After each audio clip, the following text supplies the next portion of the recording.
bisa membawa rasa kebangsaan kita makin tinggi. Bukan justru saling caci maki atau menarik-narik pro dan kontra ini terus menerus. Nah, maka sekali lagi saya berharap terutama para pakar hukum yang ada di sini bisa tempatkanlah fakta sejarah untuk mengukir rasa keadilan bagi bangsa ini. Jadi sangat aneh gitu ya, sebuah fakta sejarah hari ini dipaksakan agar di anomali dengan menempatkan beliau menjadi pahlawan nasional. Saya jadi curiga, ada apa sebetulnya ya? Kalau bahasa Kementerian Sosial tadi kan diendapkan, ini kayak kita mau melakukan fermentasi kan, bingung kita diendapkan dulu berapa lamanya, atau jangan-jangan memang takut gitu untuk menyatakan Pak Harto jadi pahlawan atau bagaimana? Itu kan pertimbangan, tetapi sejarah objektif bahwa pada saat itu tidak bisa kita pungkiri gerakan rakyat yang masif dipelopori oleh mahasiswa memaksa dan meminta Pak Harto untuk turun sebagai Presiden Republik Indonesia. Tetapi banyak orang yang lupa, tuntutan itu tidak berdiri sendiri. Untuk itu kami juga meminta untuk mengadili kroni-kroninya, termasuk pembubaran Partai Golkar. Hari ini kita berdebat, tetapi di dalam TAP MPR ya, produk dari reformasi, kebetulan tadi Abang Da sudah menyampaikan ikut terlibat, kita bersyukur semoga bisa menjelaskan ini secara rigid. Pasal 4 itu menjelaskan ya, semuanya termasuk penyebutan konkret nama Pak Harto yang sampai hari ini ya, tidak. Tolong Anda bacakan, orang kan di rumah nggak ingat lagi. Ya, upaya pemberantasan korupsi pasal 4 ya, TAP MPR 11 tahun 98. Upaya pemberantasan korupsi, kolusi dan nepotisme harus dilakukan secara tegas terhadap siapapun juga.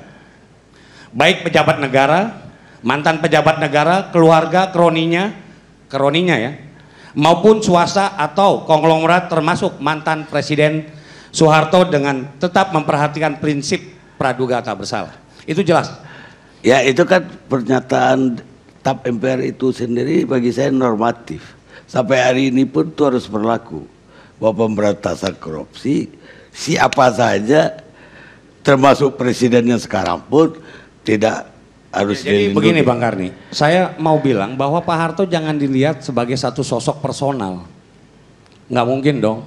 Saya aja jadi, kalau saya bikin event atau bikin kegiatan, atau contohnya Bang Karni lah menyelenggarakan ILC, ini kan nggak mungkin sendirian. Sukses Bang Karni sendirian, tidak mungkin tanpa teman-teman yang lain yang ada di sini. Artinya pemahaman kita pada saat itu makanya tegas, turunkan Pak Harto dan pengadilan terhadap kroni-kroninya. Pertanyaan selanjutnya adalah, ada apa setiap saat ingin menggulingkan pada saat sebetulnya ya kita sudah mulai menata kembali dan tidak lagi mempersoalkan keadaan orde baru dan orde lama. Kita mau maju ke depan. So tiba-tiba ada saja sentimen-sentimen tertentu memunculkan lagi isu-isu pencalonan beliau. Ini justru saya kadang jadi bertanya. Ya mungkin atau hanya ingin menyenangkan atau apa, atau memang faktanya ada sebetulnya sesuatu yang tersembunyi.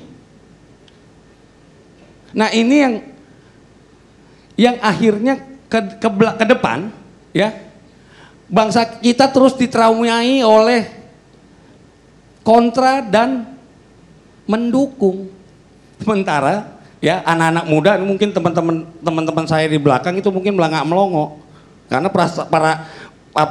perjalanan sejarah bangsa ini kan tidak pernah clear disampaikan kepada generasi berikutnya. Jadi saya mau bicara ya sebagai fakta perjalanan keterlibatan saya pada peristiwa 98, dan itu tidak ada yang bisa pungkiri. Bahkan tiba-tiba dulu orang yang paling setia sama Pak Harto mencaci maki Pak Harto kan jadi aneh. Kenapa? Karena mereka tidak bisa lagi menahan arus deras gerakan rakyat pada saat itu. Mungkin itu Bung Karni.